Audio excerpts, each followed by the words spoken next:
Hey, salut à tous, c'est Loïc. Je me suis enfin doté d'un bon logiciel de montage, j'espère que le résultat vous plaira. Quant à moi, je vous présente le sujet d'aujourd'hui. Il s'agit des 5 joueurs formés à Monaco qui auront eu la meilleure carrière. Je commence tout de suite avec le cinquième. Layvin Kurzawa. D'origine polonaise, ce qui lui donne ce nom de famille un petit peu particulier, Layvin Kurzawa est devenu un joueur important de l'AS Monaco dès ses 18 ans. Il y a joué d'ailleurs entre 2010 et 2015 avant d'être racheté par le Paris Saint-Germain. Il y a d'ailleurs gagné 4 trophées, donc le fameux quadruplé du Paris Saint-Germain, et s'est imposé comme un des futurs talents en tant qu'arrière gauche de France, probablement un des meilleurs mais peut-être pas du monde. À la 4ème place, Yannick Ferreira Carrasco. Comme son nom ne l'indique pas, c'est un joueur évoluant sous les couleurs de la Belgique qui a joué avec l'équipe professionnelle de Monaco entre 2012 et 2015 avant d'être transféré à l'Atlético de Madrid.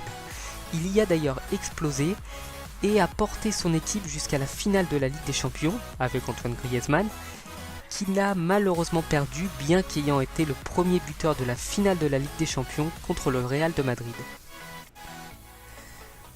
À la 3ème place, un joueur qui aura marqué notre enfance, Lilian Thuram. Il a joué à Monaco entre 1991 et 1996. Il n'a pas eu la chance de gagner de titres avec eux, mais il s'est quand même bien rattrapé ensuite à Parme, puis à la Juventus et enfin au FC Barcelone. C'est un joueur avec une carrière accomplie, doté d'une très grande vitesse, d'une très bonne détente et d'une bonne vision du jeu. Lilian Thuram est considéré à l'heure actuelle comme un des meilleurs défenseurs français de l'histoire et il en est d'ailleurs le plus capé. À la seconde place, il s'agit de David Trezeguet. David Trezeguet fait partie de cette génération dorée de l'équipe de France qui a remporté respectivement la Coupe du Monde puis la Coupe d'Europe avant malheureusement d'échouer en 2006 en finale de Coupe du Monde.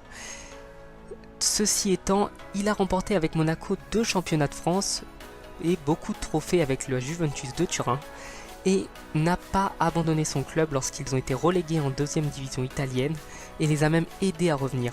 David Trezeguet est une véritable légende de l'équipe de France et je suis encore malheureux qu'il ait manqué son pénalty en 2006. Et enfin, pour terminer ma vidéo, notre Thierry Henry national. Je n'ai plus besoin de le présenter, hormis pour dire que lui aussi a été formé à l'AS Monaco et qu'il a été le meilleur buteur de l'histoire de l'équipe de France. Une statue a été faite pour lui à Arsenal et il a fait partie de ce quatuor magique Ronaldinho, Eto'o, Messi, Thierry Henry. Je n'ai jamais vu une équipe aussi forte que celle-ci et Thierry Henry a terminé sa carrière en Amérique. Et tout ce que je peux vous dire, c'est que c'est un plaisir d'avoir eu la chance de voir des joueurs comme cela sur un terrain.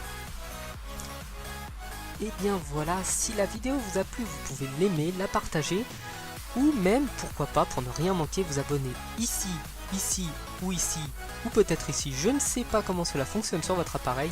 Quant à moi, je vous remercie encore d'être nombreux, n'hésitez pas à me proposer des choses, à bientôt.